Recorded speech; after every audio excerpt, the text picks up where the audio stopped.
Hey guys, in this tutorial I'm gonna show you on how to remove the activate Windows Watermark. This solution is simple and easy, so let's just jump straight into it. So open your browser, go to the search tab and paste in this link. I'm gonna leave it in the description below. Now once you're here, copy all of this text. Now exit your browser, right click, new, text document. Now double click on the text document and paste in the text.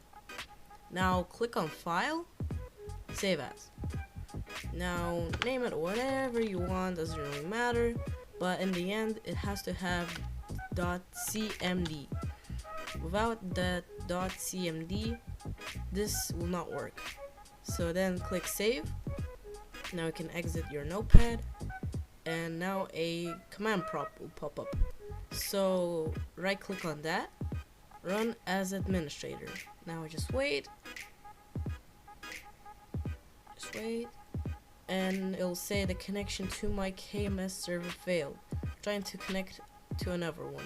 This will always happen, and now it says product activated successfully. So that means that your Windows has been activated and now the watermark should be gone. So I hope you guys enjoyed this video and found it helpful. So yeah guys, goodbye.